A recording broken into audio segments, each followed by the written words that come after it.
President Obama meets this morning with congressional leaders to work on a package of budget cuts. CBS News has confirmed the president will offer historic changes in Social Security benefits. Meantime, House Majority Leader Eric Cantor said on Wednesday he is open to closing tax loopholes as part of a final deal. He joins us this morning from Capitol Hill. Sir, good to have you with us. Good morning.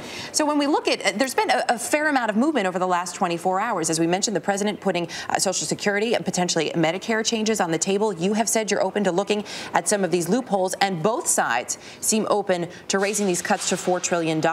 With all of that, do you believe we could get a compromise and even a deal today? Well, I'm hopeful that we can resolve the issues that come between us as quickly as possible because, Eric, as you know, too many people are out of work in this economy, and the fact is that our economy needs to get a signal from Washington that we are going to begin to manage down the debt and deficit in this country, and that's what today's meeting at the White House is about. Are tax loopholes the only compromise that you're willing to bring to the table today, or is there something more? Well, for the last 6 or 7 weeks, we've had several discussions ongoing about how we actually address this problem. And the core of the issue is the country is spending entirely too much money. It's borrowing 40 cents of every dollar it spends. We can't afford to do that, just like people around their kitchen tables and small businesses can't afford to do it. So how are we going to address that situation? And that's first and foremost. We put together a package of trillions of dollars of savings. I believe that both sides can come together to begin to embrace those savings and manage down the debt and deficit. And in return, the president has asked us to increase the debt limit of this country. So again, I hope that we can do this and we can begin to focus again on how people get back to work. I know, Erica, in my hometown of Richmond, people are very, very anxious about this economy, and they're looking to see how we can get back to a growth-oriented picture. Well, people are also anxious, too, for lawmakers in Washington, and this includes both parties, to get this done. They have listened to this issue for weeks, actually months at this point. But just tell me specifically, is there anything else, yes or no, that you're willing to bring to the table this morning? Well, as we said yesterday, it's important for us to focus on the real issue here, and those are not some of the corporate loopholes or preferences that exist in the tax code. All of us agree we need to simplify the tax code, we need to lower rates, because that's what helps create middle-class jobs. And it is about finding areas where we can agree and set aside the differences, and hopefully that'll be the spirit of the meeting today at the White House. There's been so much talk over these last couple of months as we have looked at this issue of the debt ceiling and the approaching deadline.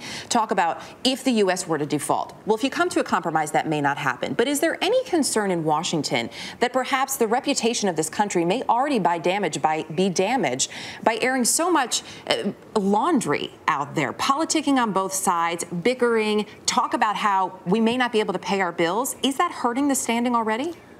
Well, I think the country has a long history of active public discourse, and going back to the very founders of this country. I come from a district where James Madison first represented us in Virginia, so it's clear that even then there was spirited debate.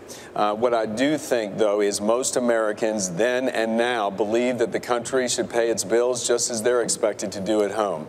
And with that, I believe that we can come together. We can find ways to cut spending, to get our fiscal house in order so we can begin to grow the economy again and people can get back to work. This meeting is obviously between party leaders. Is there any concern, because we've seen a little bit of a shift in the Republican Party, as to whether or not you'll be able to sell this final compromise, we're thinking positively here, to the rest of your party?